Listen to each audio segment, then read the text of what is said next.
Hey guys, it's Taylor back with Life with Taylor, and today we're going to be reading Reddit like every Monday. So let's get into it.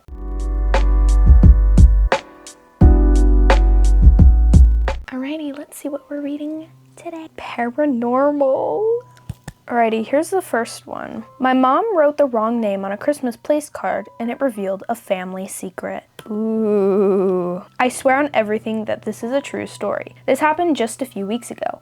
On Christmas Eve, December 24th, 2025, at my parents' house, I've only changed the names for privacy. For context, my brother, 32 male, is married to Amanda, 33 female. My mom wanted to bring the families together, so she invited Amanda's mother, Diana, and Amanda's sister, Isabella, to join us. To organize the seating arrangements, my mom decided to be a bit formal and wrote everyone's names on little cards, placing them on the plates. She set it up so that my sister-in-law's mother, Diana, and her sister, Isabella, would be seated right next to each other. Here is where it gets weird. When my mom was writing the card for Isabella's seat, for some reason she can't explain it, she didn't write Isabella. Instead, she wrote the name Amber. She just wrote it on the table without realizing what she had done. When everyone went to sit down, Diana looked at the place sitting next to her, saw the name Amber on the card, and immediately burst into tears. It turns out that Diana had another daughter named Amber who tragically passed away when she was only 5 or 6 years old. The thing is, nobody in my family knew this. We had no idea Amber even existed, and my mom had absolutely no knowledge of this history. There was no way for her to have confused the names because she didn't know the name Amber to begin with. We were all left in shock. Since there is no logical explanation for how my mom pulled that name out of thin air, we can't help but feel it was a sign. Maybe a little nudge from the spirit who let her mom know she was with us that night. Has anyone experienced something else like this?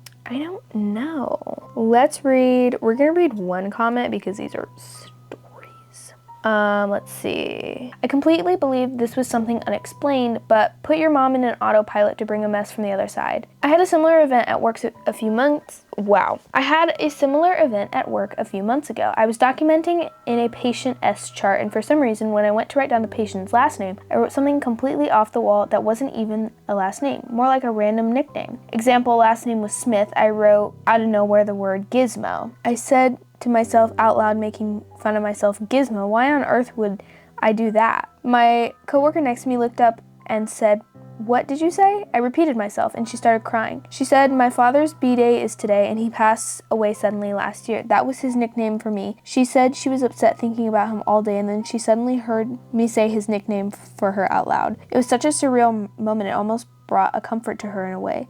So I believe things like this happen when someone is meant to get a message from the other side, and we are meant to bring it to them in a subtle yet acknowledging way for them. I like that idea. I feel like that's a little more believable, but I also like the idea that like somebody is trying to reach out from the other side and trying to give a message to their loved ones. Let's see. Wailing woman on the waters. I want to preface this by saying everything in here is 110% school. In high school, a friend and I were at a lake late at night watching a lightning storm and in this distance, just walking. We got kicked out of the recreational area / park we were in because it closed at 10 p.m. We were still watching the storm and hanging out, and we didn't really want to go back to town, so I took her to another spot I frequented with other friends. We pulled up in a car, and as soon as I turned the key off, her boyfriend called her.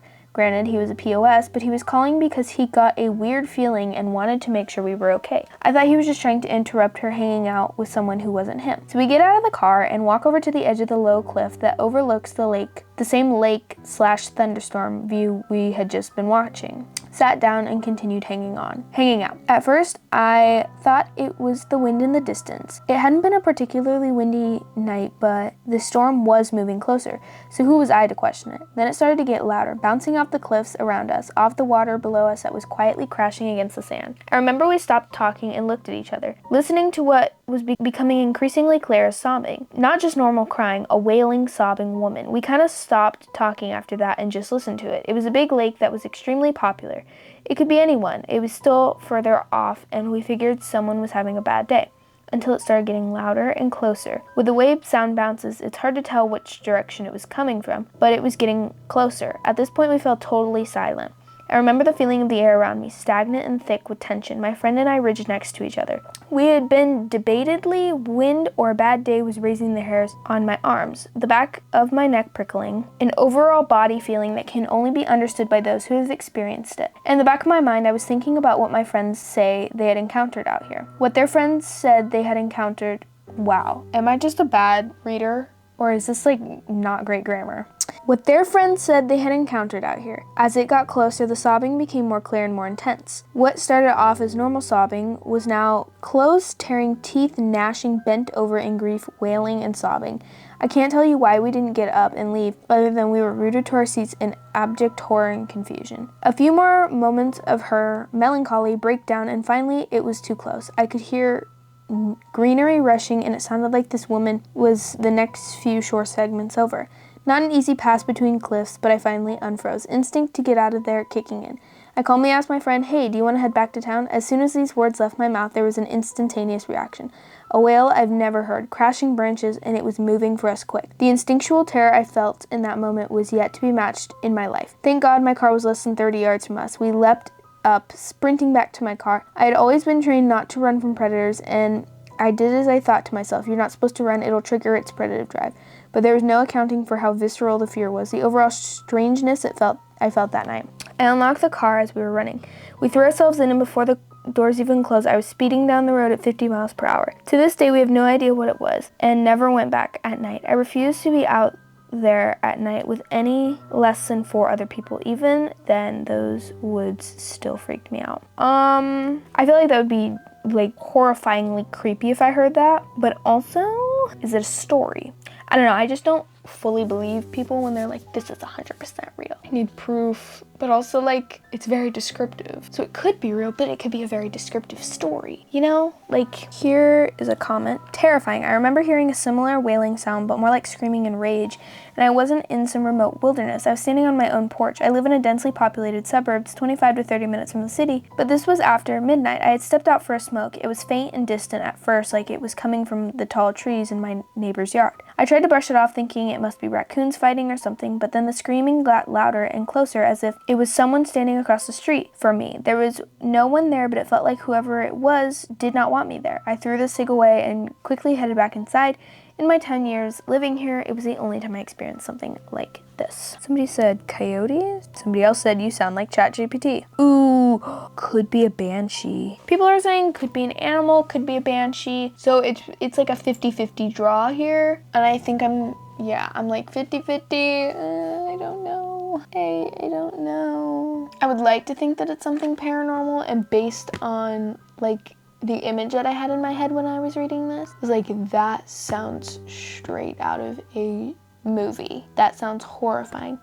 But could it be fake? Could it be a coyote? Is it a banshee? Next. This one is a long one. It's also very creepy. Okay. I think I have a mimic. No, thank you. I live in the Appalachian Mountains of Atlantic Canada. There's your issue. My home was built in the 1970s by my grandparents. There's your second issue. And I bought it when my grandmother passed away. My grandfather passed before I was born. It is myself, 39 female, my boyfriend, 38 male, and 2 teens, 17 female, 15 female, who live here along with our dog and 2 cats. I'm not sure if this is important to note, but our other dog passed this fall. We've been living here since 2016, and my grand passed in 2019. My home has always had spirit activity. There's regular knocking on walls, doors, and windows. I've heard my grandfather laughing. I've seen a pair of feet, just feet, in my storage room while looking for things I packed away. I woke up one night to see an alien standing in my bedroom. Really, you're just gonna throw that in there? That's a story for another time, though. Nothing has ever felt wrong or harmful. I have always just rolled with it. Spirits have been a part of my life since I was a child, and while I have had run-ins with not so nice things, my home has always felt safe and protected. This occurred Sunday night. My boyfriend is working night shift this week, so when I went to bed that night, it was just myself and the dog. I won't go to bed alone regardless of how safe I feel in the home. It's always me and my dog. My boyfriend stayed upstairs in the living room until sometime after 6 a.m. Our bedroom is downstairs in the basement, and it is the only bedroom down there. I had just gotten into bed and gotten comfortable. I wasn't even close to sleep yet. I was mentally going through my nightly "please protect our home and those in it" prayer. I am not religious, more spiritual though. I would use a term loosely to explain my beliefs. Suddenly I hear my boyfriend's voice from across the room. Not really words, more like a throat clearing kind of cough, but unmistakably it was his. I sort of rolled to my side closer to the dog and tried to ignore what I heard, but then I heard it again, and this time the dog lifts its head and looks towards the sound. Now he's the world's laziest dog. When my boyfriend comes to bed at night, he doesn't even budge. You have to force your way into bed. So for him not to only register something made sound, but to lift his head to look is just weird. Normally, when I hear things around the house, he doesn't react. None of the animals react. Being the big chicken I am, I turned my phone screen on for the night so I wasn't in the dark. I have no clue what that could have accomplished, but my brain said safety in light, and I didn't argue. The next night, the dog and I head to bed. My boyfriend is at work for the night, so it's just the kids and I home. When I go to bed at night, I always switch my phone over to the do not disturb, and it doesn't go off with notifications all night. I leave my screen on. I didn't want to be down there alone in the dark still. Not long after I lay down, I hear the sounds like a notification goes off, not only from the phone next to me, from across the room.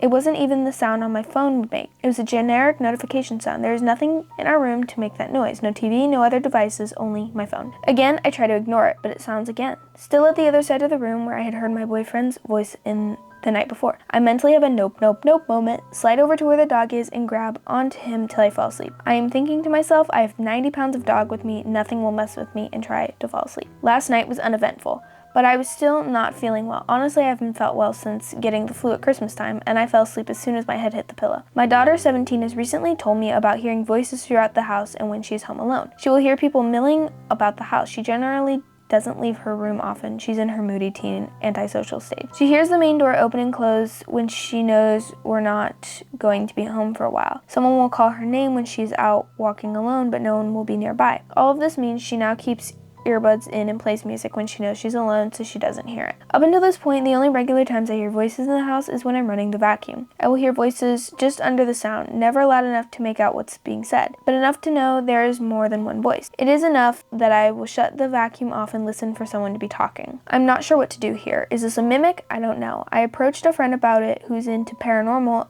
and has had their fair share of experiences, but she has never heard of mimics and now wants to come to try to communicate with it. I am not down for that. If it is a mimic, all I have learned says to leave it alone and not answer when it calls. I guess any advice on how to better protect ourselves from here is welcome, or any feedback on what may be lingering here now is welcome as well. Thank you for listening to my ramble. Somebody said, hearing things when you're alone, tired, or stressed is something the brain can do, especially in quiet houses. But still, I think if you hear your name or movement sounds, don't answer. Don't listen harder and don't try to figure it out. Just shift your focus. If possible, sleep upstairs while your partner is on night shift.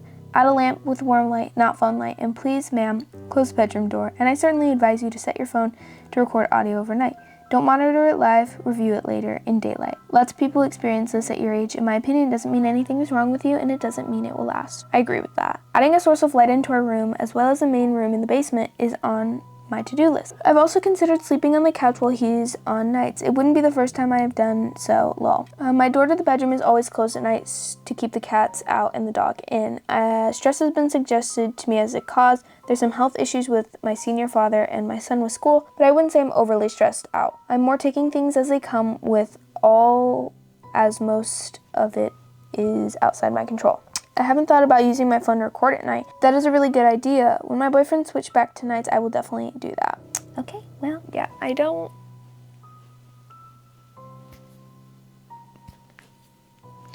Last one. My wife sent me this message this morning. So my wife sent me this message regarding a random interaction she had with our 5-year-old this morning while getting ready for school. It's kind of out of character for him to say something like that. I don't know, kind of creeped me out. Haven't had any experiences or felt anything off or weird. And we've been at the house going on 4 years now. All right, so the messages say, bro, Miles just told me I think I saw a human walking through my closet door, but without opening the door. Excuse the fuck out of me when he said that, and it's like a reel. He said it walked into his closet without opening the door, and he was coming out from the bathroom into his room, and I was sitting at my vanity and I had heard him mess with the door for a good minute. I even opened his closet, LMAO. I was scared a man was in there. They don't seem too concerned about it. I believe kids and pets have a sixth sense, so it could be something, or maybe it was just like a pareidolia or like something out of the corner of his eye. Yeah, I hope you guys enjoyed this video. Comment down below if you think any of those stories were paranormal. I don't really feel like they were. While you're down there commenting, click all the buttons. You know what to do. And I hope you guys have a good day, night, evening, morning, wherever you are in the world viewing this, and peace.